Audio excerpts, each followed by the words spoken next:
Arkady, welcome back to my channel, May Between the Pages. My name is Taylor, and today we're going to be talking about my May TBR.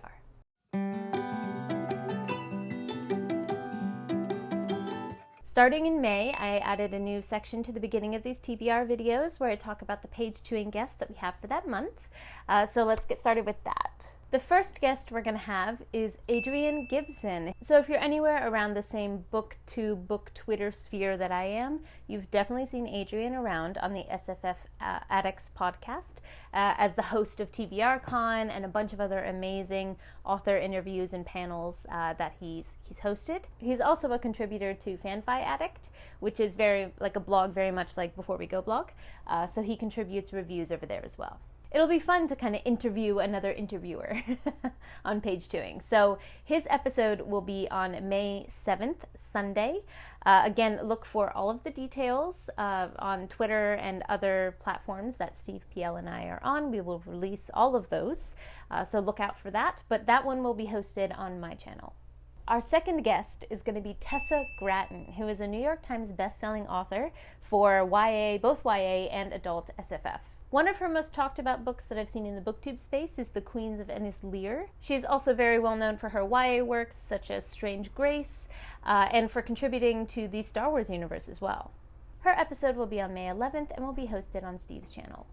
Now I say TBR, but this is going to be more of a pile of possibilities because this month, May, is my due date month. So we're going to see what timeline baby has in store for us. They're going to come when they want to come. So basically what I'm going to do is just name a bunch of books that I would like to read, and we'll see which ones I end up getting to. What I get to this month is going to be very dependent on time, what formats I have available, all of that. So let me know in the comments down below if there's one of these that I mentioned that you think I should prioritize. I'll consider it for sure. Now the first two books here I've already started, but I didn't finish in April. So the first one is on my Kindle, and it is Legacy of Brick and Bone. It's an ARC from Krystle Matar. If you don't know, Legacy of the Brightwash, which is the first book in this series, is one of my favorite books from last year. I did a standalone review for it. I'll have it linked down below. It was a SPFBO finalist for SPFBO8, and it's very deserving of that title. I scream about that book all the time. So I just absolutely knew I had to get an ARC of the second book. I started reading this almost immediately when I got it, and the prose is just, the prose, the setting, everything is as stunning as the first book, as is to be expected. But it is darker and does deal with heavier themes, and a lot of motherhood themes, and where I am currently in my journey of motherhood, I have to kind of take it in small chunks. So this book's going to take me a while to read, but not because of the quality of the book or anything. No, it is a chonker. It is a chonker. Krystle went in with this book. So that will also take time. But I think I'm just going to have to read this in little chunks and enjoy and savor all of the themes and all of the intricacies of it along the way. So it's definitely not going to be a fast read for me. But I am about 13% of the way through right now, and it is magic. The other book that I've started and haven't finished is The Shadow of What Was Lost. Thus why it doesn't have its dust jacket, but this is the beautiful Broken Binding Special Edition. Yes, I am one of those people who will read my special editions. Only in the safety of my home where they can't get dinged up and they can be laid nicely on a pillow, you know, when I'm reading them, but I do read them. So I am currently on page 39. So not too far into this chonker, but the words are quite big, and it does very much have that classic fantasy feel that everyone told me that it had, which I am very much in the mood for right now, actually. Now, I did read those 39 pages in one sitting, despite my brain being the size of a pea right now, thanks to pregnancy brain. This book doesn't seem to be giving me the problems that some of the other fantasies I kind of, played with starting and then didn't end up following through because it just wasn't the reading time, the right timing for me.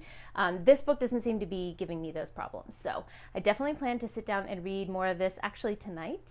I think I'm really going to enjoy it from what I've read so far. Now this next one is also from my TBR jar, so you probably already know what this is. But this is Cytonic, the third book, the third official installment in this series by Brandon Sandow. It is smaller than the other ones, which is a reason I think to kind of go for this and pick it up. But I just haven't been drawn to anything sci-fi-esque at all, like this past 2 months, which is why this has been on my TBR since I pulled it out of my TBR jar. So I'm just kind of waiting to be in a sci-fi mood. I don't know if I should just go for it, though, because when I first read the first one in the series, oh my god, what's it called? Not Starsight, that's the second one. Skyward, there we go. When I first read Skyward, I wasn't really in a sci-fi mood either, but that book kind of pulled me in. So what I might do is just try the first chapter of this and see how I feel, see if it pulls me in. But like I said, it's much shorter, so this would be a good one to pick up, I think, with the capacity of my attention span right now. Now, because I hate myself, apparently, I decided I am going to pull one more book from my TBR jar this month. So the two that I have left over right now are The Shadow of What Was Lost and Cytonic. Now, I'm absolutely not saying I'm going to get through both of those this month. Very well might not. But I'm curious to see what I pull out of my TBR jar. So we're gonna do it. We're going to pull one this month, even though I didn't finish the previous two yet, and see what I get. So we haven't had her for the last TBR. I decided to skip. So she's back out. Let's see what I pull. Uh-oh, dropped one. We'll go with this one. So the book that I pulled this month is The Cat Who Saved Books. By Sosuke Natsukawa. Okay.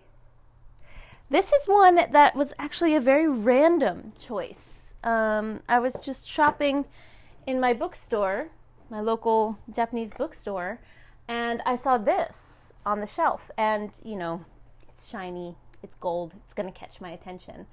And I don't know, it just seemed like a really, really cute book. I think I might have seen only one or two people talk about this. But if you look at it, the words are they're not, there's large margins and everything, and it's not your usual chonker of a fantasy. But I'm actually really happy that I picked this up, because I think this will be a great palette cleanser between some of the chonkers that I have here. And it's just been sitting kind of in my translated section of my bookshelf there, waiting to get some love. So yay, I'm actually really happy I picked this one up. I didn't tell you guys what this is about at all. So the back has a little quote on it that says, "Grandpa used to say it all the time, books have tremendous power, but what is that power really?"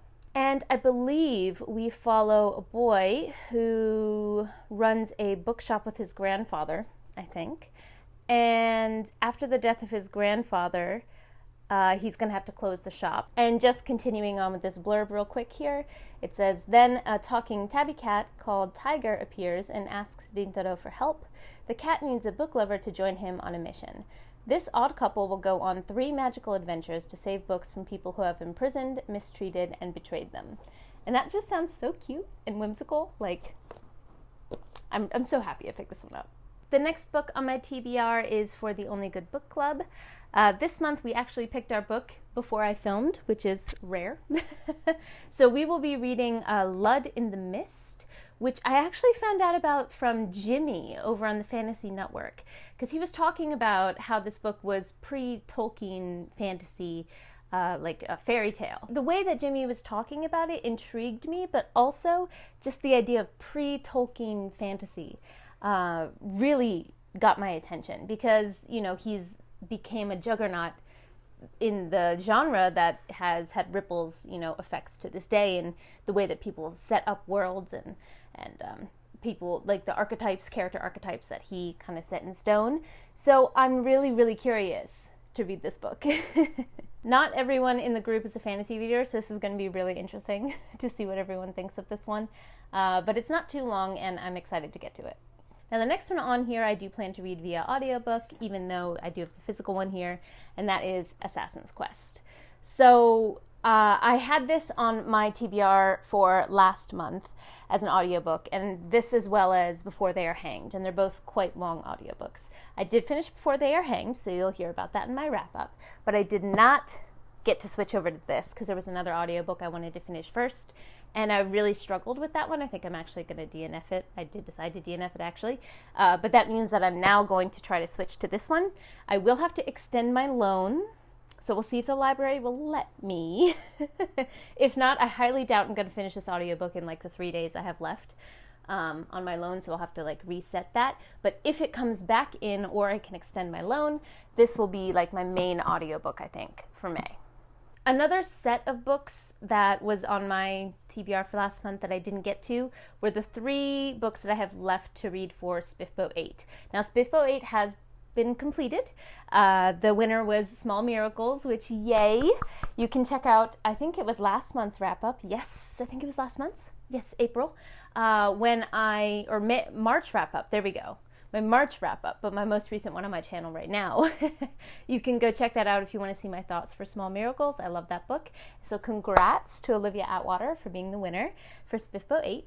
But there are still 3 books from the finalists that I have on my Kindle that I personally would like to read before I do my personal review video. All of the reviews that I've released up until this point were connected with Before We Go blog because I am on their SPFBO team. I will also be on Before We Go blog's team for SPFBO9 as well, so that's exciting. But I do still want to finish the last 3 books before I do my summary video. So that would be Tethered Spirits, Fire of the Forebears, and The Umbral Storm. I still would like to read those 3. Definitely not going to get through all of them this month. Let's not even go there. But if I can pick up 1 or 2 of them, I will be very, very happy. Now, while I do have a physical library copy of this book, my dum-dum left it in another room, and getting up is a whole task in and of itself right now.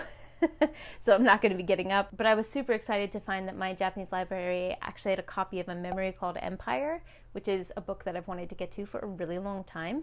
It's a duology, and I don't know, the cover pulls me in every time. I don't really know so much about what this is about. It gives me very sci-fi vibes as well as fantasy, but I do know some people that I trust that really enjoyed this duology. So I do have that book from the library.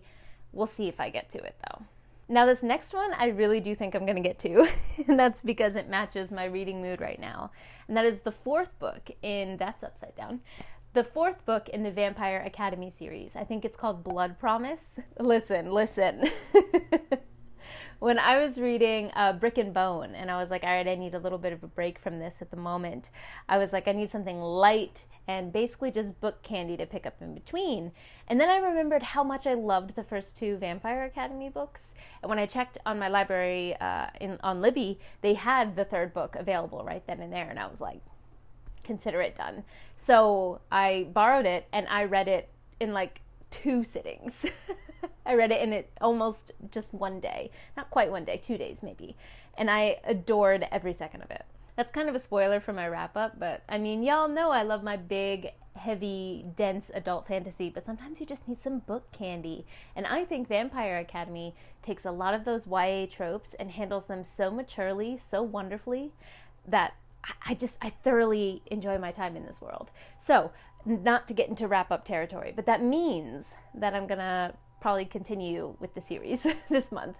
Not probably, I already got it from my library, just haven't started it yet. But I do have the 4th book, Blood Promise, waiting, and I definitely think I'm going to get to that. In that same vein, I also found the 3rd book in the Lux series, Opal. My library also had that, Libby also had that. And if you watch my most recent Contradictions tag, I talked about some books that have tropes that I don't like, but I enjoy regardless for some reason. And that series, the Lux series, was part of my answers for that. And that put it back on my radar again and made me realize that I kind of wanted to pick it back up. So I do have that one available to me as well if I want to continue with that. The last book I have on Libby right now is the audio for I'm Glad My Mom Died. So this one has already kind of swept through BookTube. I think a lot of people who are caught up in the original hype, I say caught up in as if I'm like separate from that, but the people who hopped on the original hype have already read this book, and it's the vibe around it, that's not the word I'm looking for, my God. The atmosphere, the buzz, that's the word I'm looking for, the buzz around it has kind of calmed down. But I'm still pretty interested in picking this up. It's a very short audiobook, so maybe if I start the Assassin's Quest one and just need something to kind of break that up, I might pick this up because I do have it from Libby. And the last two I wrote down as part of this pile of possibilities was The Way of Edan, which I also have purchased a copy for myself. I talked about this in my last TBR and I just didn't get to it. It's by Philip Chase, who is a wonderful fellow booktuber. He's been on Page Chewing, and I've been very lucky to be able to appear on Dear Dr. Fantasy and over on his channel for a couple discussions. And I really do want to get to his book, but I just want to make sure I'm in the headspace where I can thoroughly enjoy all of the themes that are in here. I think it's going to be a little bit more of a deeper thematic work, and I just want to make sure that I'm in the right space for it. So that is on my pile of possibilities as well. And the last one is one that I found on Kindle Unlimited after watching Monet's channel. She did like a cozy fantasy vlog where she tried a bunch of cozy fantasy to kind of try to pinpoint what's the genre really about. And one of the books that she read I'd never heard of before, which I think is The Keeper of Enchanted Rooms, and I found it on Kindle Unlimited. And I love me an animated house. Like the middle grade, The House with Chicken Legs, which I actually have behind me here, by Sophie Anderson. The house is my favorite aspect of that book. So I just love when, inanimate objects have like a life to them. And in this book, I think from what I understand, the main character takes care of rooms that have sentience. And that sounds like something I would adore. So I have that on my Kindle as well. So those are all of the books that I've physically written down as part of this pile of possibilities TBR. But I mentioned in my last TBR that I was entering my mood reading era. And I do think that I'm still very much there. So we'll see what I end up picking up. It's kind of fun. It's like a little surprise for you guys at the end of the month as well, because I'll pick up some stuff maybe that I haven't mentioned. But if any of the books that I talked about here sound like something I should be prioritizing, if you're someone that knows my taste, please let me know. I would love to chat in the comments down below. Don't forget to like, subscribe, and click that bell. I'd love to have you as part of this community, and I appreciate it. But for now, I'm gonna head out. Jenette!